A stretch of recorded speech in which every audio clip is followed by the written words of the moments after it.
Job affairs চ্যানেলে স্বাগতম। আজকে রয়েছে ধারাবাহিক আয়োজন ব্যাখ্যাসহ প্রশ্ন সমাধান এর পঞ্চম পর্ব। বাংলা বিষয়ের গুরুত্বপূর্ণ 5টি প্রশ্নের ব্যাখ্যাসহ আলোচনা আপনার চাকরির প্রস্তুতি কয়েক গুণ বাড়িয়ে দিবে বলে আমার বিশ্বাস। বারবার দেখুন এবং আয়ত্ত করুন। তাহলে শুরু করা যাক। 1 নম্বর প্রশ্ন, কার বর্ণ ব্যঞ্জন বর্ণের কোথায় যুক্ত হয়? কার বর্ণ ব্যঞ্জন বর্ণের কোথায় যুক্ত হয়? অপশনে দেওয়া উত্তরসমূহ হলো আগে, পরে, উভয় দিকে, উপরের সবগুলোই। এখানে সঠিক উত্তর হলো উপরের সবগুলোই। অর্থাৎ কার বর্ণ ব্যঞ্জন বর্ণের আগে, পরে এবং উভয় দিকেই যুক্ত হয়। এবার দেখব আমরা তার ব্যাখ্যা। কার বর্ণ, স্বরবর্ণের মোট 10টি সংক্ষিপ্ত রূপ রয়েছে। এগুলোকে কার বর্ণ বলে। স্বরবর্ণের মোট 10টি সংক্ষিপ্ত রূপ রয়েছে। এগুলোকে বলা হয় কার বর্ণ। কার বর্ণের স্বতন্ত্র কোনো ব্যবহার নেই। আমরা জানলাম কার বর্ণের স্বতন্ত্র ব্যবহার নেই। এগুলো ব্যঞ্জন বর্ণের আগে, পরে, উপরে, নিচে বা উভয় দিকে যুক্ত হয়। কার বর্ণ ব্যঞ্জন বর্ণের আগে, পরে, উপরে, নিচে বা উভয় দিকে যুক্ত হয়। কোনো ব্যঞ্জনের সঙ্গে কার বর্ণ বা হর্ষ চিহ্ন না থাকলে ব্যঞ্জনটির সঙ্গে একটি ও আছে বলে ধরে নেওয়া হয়। কোনো ব্যঞ্জনের সঙ্গে যদি কোনো কার বর্ণ বা হর্ষ চিহ্ন না থাকে তাহলে ব্যঞ্জনটির সঙ্গে একটি ও আছে বলে ধরে নেওয়া হয়। 10টি কার বর্ণ হল আকার, হ্রস্ব ইকার, দীর্ঘ ইকার, হ্রস্ব উকার, দীর্ঘ উকার, ঋকার, একার, ঐকার, ওকার, ঔকার। আমি আবার পড়ছি 10টি কার বর্ণ। আকার, হ্রস্ব ইকার, দীর্ঘ ইকার, হ্রস্ব উকার, দীর্ঘ উকার, ঋকার, একার, ঐকার, ওকার, ঔকার। এবার দেখব 2 নম্বর প্রশ্ন। কোন ধ্বনিগুলো উচ্চারণের সময় বায়ু মুখ গহ্বরের কোথাও বাধা পায় না? কোন ধ্বনিগুলো উচ্চারণের সময় বায়ু মুখ গহ্বরের কোথাও বাধা পায় না? এখানে যে অপশনগুলো দেওয়া আছে সেগুলো হলো স্বরধ্বনি, ব্যঞ্জনধ্বনি, মৌলিক ধ্বনি, পার্শ্বিক ধ্বনি। সঠিক উত্তর হলো স্বরধ্বনি। অর্থাৎ স্বরধ্বনিগুলো উচ্চারণের সময় বায়ু মুখগহ্বরের কোথাও বাধা পায় না। এবার আমরা দেখব এর ব্যাখ্যা। স্বরধ্বনি, যেসব ধ্বনি উচ্চারণের সময় বায়ু মুখগহ্বরের কোথাও বাধা পায় না সেগুলোকে বলা হয় স্বরধ্বনি। অর্থাৎ আমরা জানলাম স্বরধ্বনিগুলো উচ্চারণের সময় বায়ু মুখগহ্বরের কোথাও বাধা পায় না। মৌলিক স্বরধ্বনি হলো 7টি। এটা মনে রাখবেন, মৌলিক স্বরধ্বনি মোট 7টি। সেগুলো হলো অ, আ, এ, ই, এ, উ, ও। আমি আবার পড়ছি 7টি মৌলিক স্বরধ্বনি সমূহ। অ, আ, এ, ই, এ, উ, ও। এবার দেখব ব্যঞ্জনধ্বনি। যেসব ধ্বনি উচ্চারণের সময় বায়ু মুখের বাহিরে বের হওয়ার আগে বাক প্রত্যঙ্গের বিভিন্ন জায়গায় বাধা পায় সেগুলোকে ব্যঞ্জনধ্বনি বলে। আমি আবার পড়ছি, যেসব ধ্বনি উচ্চারণের সময় বায়ু মুখের বাহিরে বের হওয়ার আগে বাক প্রত্যঙ্গের বিভিন্ন জায়গায় বাধা পায় সেগুলোকে ব্যঞ্জনধ্বনি বলে।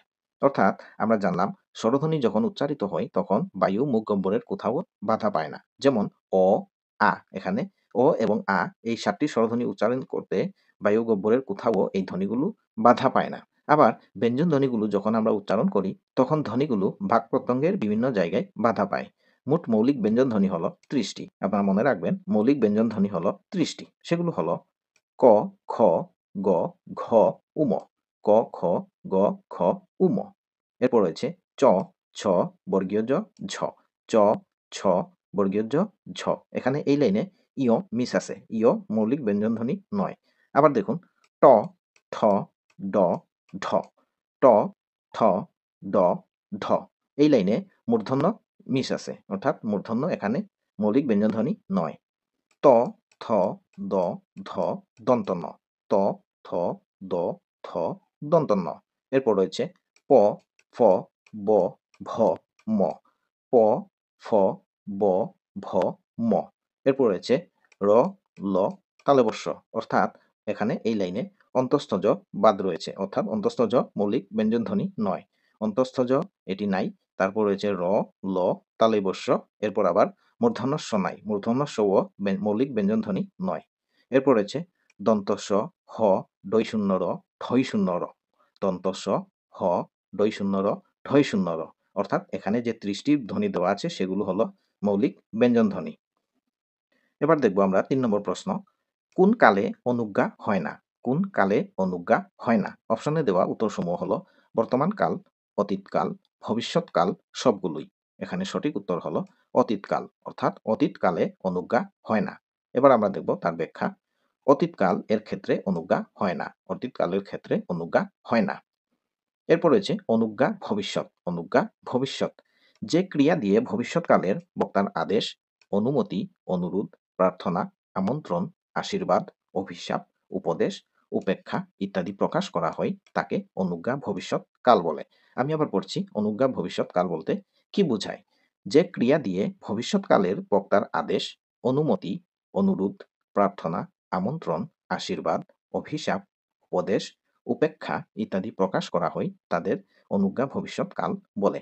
যেমন বড় হও বুঝতে পারবে, বড় হও বুঝতে পারবে, সব সময় সত্যি বলবে, সব সময় সত্যি বলবে, সুমাইয়া সময় মতো খেয়, সুমাইয়া সময় মতো খেয়। এগুলো হচ্ছে ভবিষ্যৎ অনুজ্ঞা কালের উদাহরণ। এবার পড়ব অনুজ্ঞা বর্তমান। অনুজ্ঞা বর্তমান যে ক্রিয়া দিয়ে বর্তমানকালে বক্তার আদেশ, অনুমতি, অনুরোধ, প্রার্থনা, আমন্ত্রণ, আশীর্বাদ, অভিশাপ, উপদেশ, উপেক্ষা ইত্যাদি প্রকাশ করা হয় তাকে অনুজ্ঞা বর্তমান কাল বলে।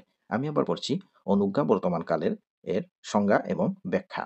যে ক্রিয়া দিয়ে বর্তমানকালে বক্তার আদেশ, অনুমতি, অনুরোধ, প্রার্থনা, আমন্ত্রণ, আশীর্বাদ, অভিশাপ, উপদেশ, উপেক্ষা ইত্যাদি প্রকাশ করা হয় তাকে অনুজ্ঞা বর্তমান কাল বলে।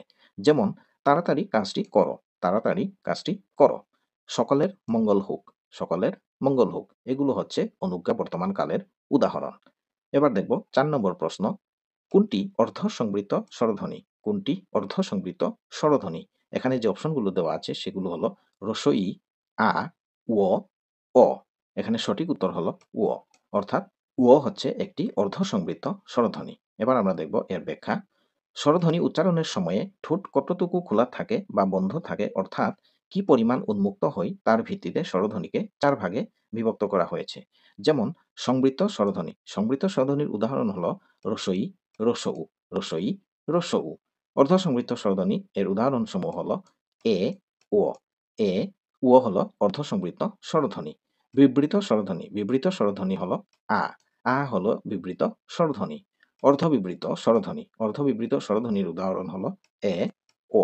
এ, ও।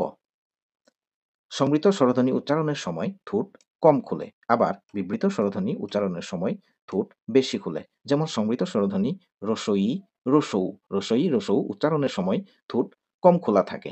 আবার বিবৃত স্বরধ্বনি আ, অর্থাৎ আ উচ্চারণের সময় মুখ অর্থাৎ ঠোঁট বেশি খোলা থাকে। এবার দেখব 5 নম্বর প্রশ্ন, বাংলাদেশের ভূখণ্ডে প্রথম ছাপাখানা প্রতিষ্ঠিত হয় কোথায়?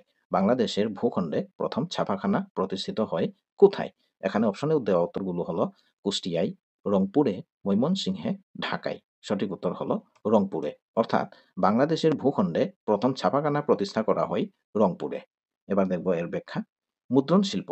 মুদ্রণ শিল্প প্রযুক্তি হিসেবে সর্বপ্রথম ভারতে চালু করেন পর্তুগিজগণ। অর্থাৎ আমরা জানলাম সর্বপ্রথম ভারতে পর্তুগিজগণেই মুদ্রণ শিল্প প্রযুক্তি চালু করে।